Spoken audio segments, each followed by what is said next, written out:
Hello, everyone. Happy Thanksgiving. This is Gilgamesh.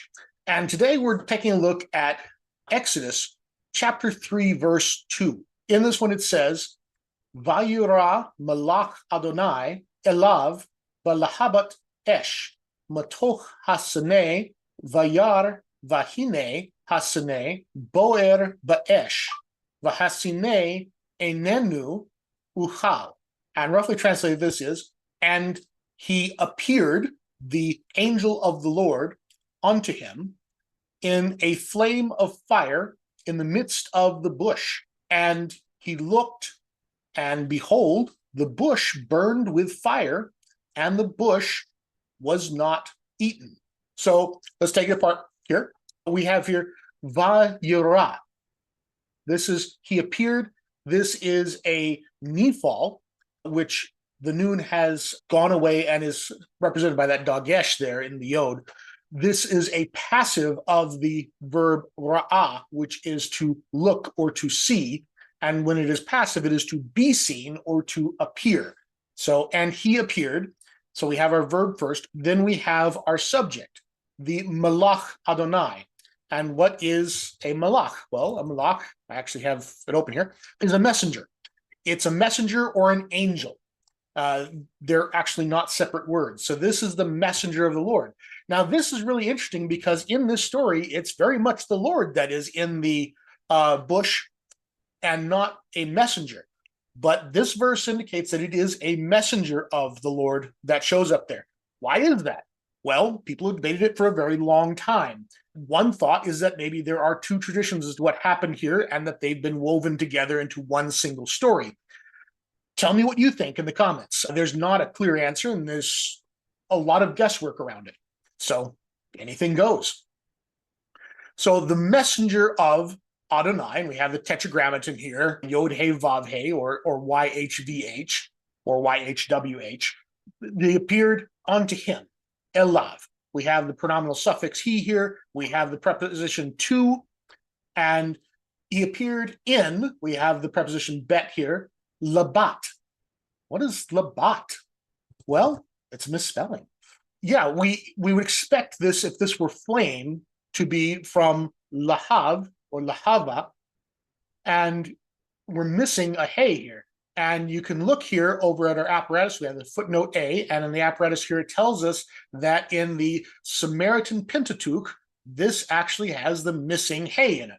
And so we have a misspelling in our traditional received text, but the Samaritans preserve the correct spelling. And you can see in the lexicon here, this is the only time this shows up. And basically the solution is that it should be lahevet. So in a flame of fire, in the midst of matok ha-sene. Now, what is a sene? I was actually a little surprised by this when I always knew it was bush, of course. This is where Mount Sinai gets its name, is from the word bush. It's the mountain of the bush. But Sinai is actually a particular kind of bush. In Arabic, there is the word sana, which is a particular kind of plant, and it is the Cassia obovata. That is apparently a type of plant that it is a multicolored bramble bush. And I didn't know this until I just looked this up. It's apparently used in hair care. If you want beautiful, golden, luxurious hair, get a bush like Moses did. Apparently that's a thing. This is what it looks like. And so, yeah, that's apparently the kind of bush that is in this story. Is that what you thought that the burning bush looked like? Let me know. Okay, continuing with the second half of our verse, and you notice we have the etnach here, which is this little, looks like an upside down wine glass right here that indicates the halfway point in the verse.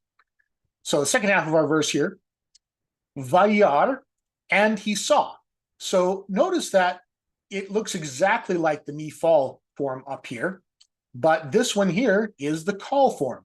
How do we know it's different? Because of the vowel points. Who put the vowel points there? The Masoretes. When did they do it? Centuries after the composition of the text.